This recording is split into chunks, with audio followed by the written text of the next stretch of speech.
अभिनव उपाय धला राशि और संकर जातीय मुगर बृहत अमल उद्देश्य रखी ग्रामभूमि एक योजना प्रस्तुत करथिले। एही योजना अनुଯାयी बैंक ऑफ इंडिया पार्टनर होई योजना को कार्यकारी करिबा पाई पुरी जिल्ला को बाछिथिले। जिल्लार निमापड़ा, पिपिली, डेलांग, सत्यवादी अंचल रे सेमाने कृषक मानंकु संगठित करी 70टी कमोडिटी ग्रुप्स सृष्टि करथिले। इमेज ठारू वैषयिक सहायता आनी एवं चाष विशेषज्ञ मानंकु डकाई 70टी कमोडिटी ग्रुप्स रो समस्त कृषक मानंकु प्रशिक्षण माध्यम रे चाष विषय रे संपूर्ण आवश्यकीय वैषयिक शिक्षा देइथिले।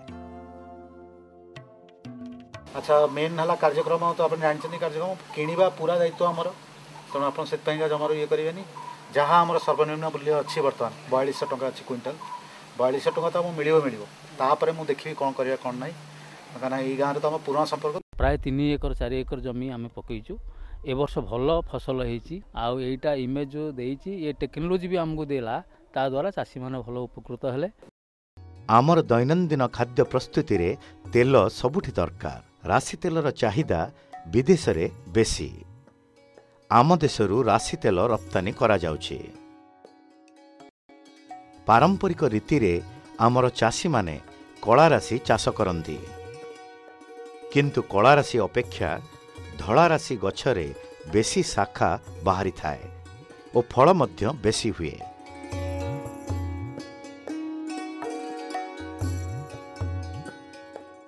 कला राशि अपेक्षा धला राशि ओजन बेसी आउ मध्य तेल धारण क्षमता अधिक थाए।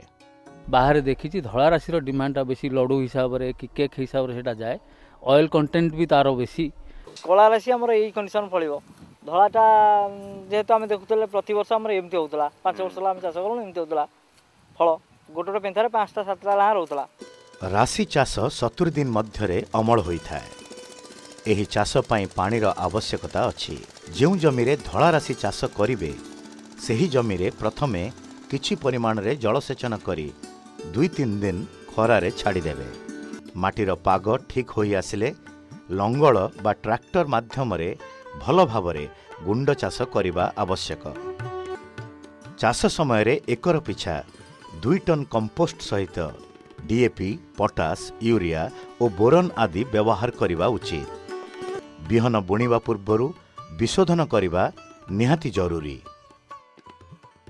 मंजी को बुणिबा पूर्वरु स्ट्रेप्टोमाइसिन 500 ppm किंबा आग्रामाइसिन 250 ppm किंबा स्टोप्टोसाइक्लिन 500 ppm द्रवण रे गोलाई मंजी को विशोधन करि पारंती।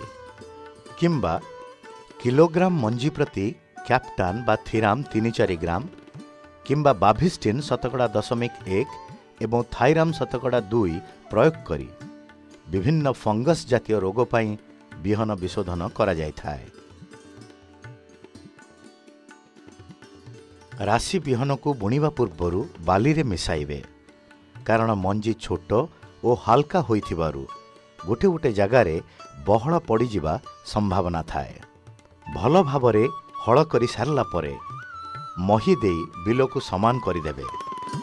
वैज्ञानिक प्रणाली रे चाष करिवार प्रथम कार्य स्वरूप धाड़ी रे मंजी बुणिबा आवश्यक। धाड़ी रे गछ बुणिले गछ भल भावरे ऑक्सीजन पाइबा सहित चाषी बिल मझी को प्रवेश करी घास बाछि पारिबो, मेडिसिन स्प्रे करि पारिबो और जलसेचन समय रे मध्य सुविधा हबो। 3 वर्ष होला गलानी ई राशि।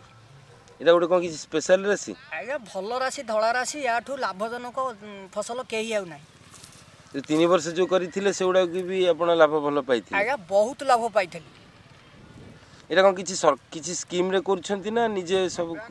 हां, बैंक ऑफ इंडिया दउची सार मंजी सब एतरे आज्ञा बहुत लाभ होउछ।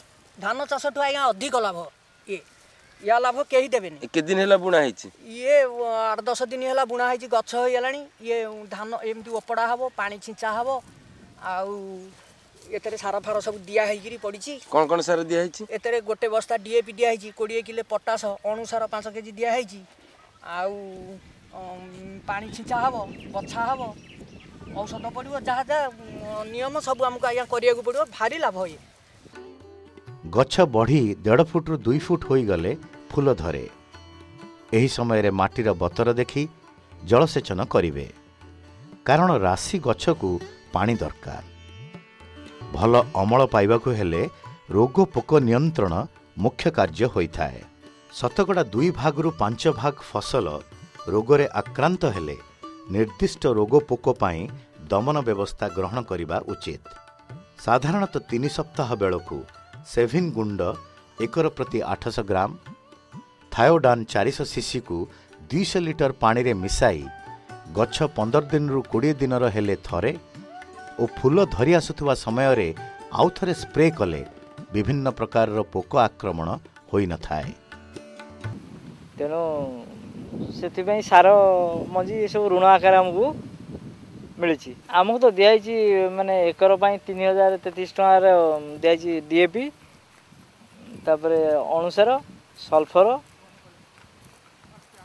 कीटनाशक दिखाई ऋण तो आमर 3033 टका आम सुझीबू आम राशि अमल कले दबू एकर को जी तार 3033 टका सुझी नेक्स्ट आमको से रिटर्न देवे। राशि फसल रे विभिन्न प्रकार रोग न हेबा पाई डिथेन एम 45750 ग्राम किंबा डाइफोल्टान 250 सीसी को एकर प्रति 200 लिटर पानी रे मिसाई स्प्रे कले रोग आक्रमण रु रक्षा मिलता है। मुग चाष साधारणतः बालिया और दोरसा माटी रे भल होता है। संकर जातीय मुग चाष रे बिहन छाटी बुणिले एकर प्रति 10 केजी बिहन दरकार होता है। एकर प्रति 2 टन अर्थात 8-10 गाढ़ सड़ा गोबर खत किंबा कंपोस्ट खत देवा उचित। मुग फसल को एकर प्रति 40 ग्राम डीएपी और 15 ग्राम एमओपी रो आवश्यकता रही। भल अणुसार प्रयोग कले मुग गछ भल बढ़ी थाए।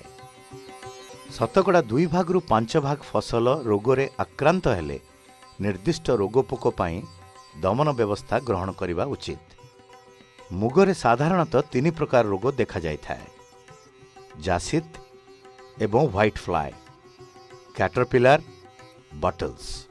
प्रथम रोगरे मोनोक्रोटोफस 0.4 शतकड़ा स्प्रे कले सुविधा होई थाए। सेहीपरि द्वितीय रोगरे थोइडान व्यवहार करी रोगर निराकरण करा जाई पारिबो एवं तृतीय रोगरे डिसलफ्टोन दिया जाई पारिबो। तथापि विशेषज्ञंकर परामर्श परे एहाकु व्यवहार करा जिबा उचित। राशि गछ हलदिया पड़ी आसुथुवा समय रे फल गुड़िक सुखिबा आरंभ कले गछ को काटी आनिबे। सेहीपरि मुग गछ मध्य हलदिया पड़ी आसिले गछ को काटी आनी खळारे सुखिला जगारे पॉलिथिन पकाई सुखाई रखिबे।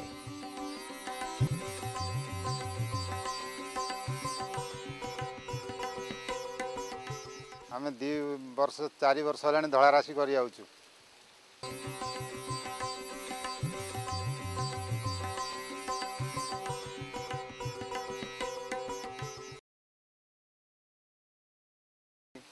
मंजी पिड़िया सार औषध सब दे एकर को आर वर्ष अमल देइथला 4 क्विंटल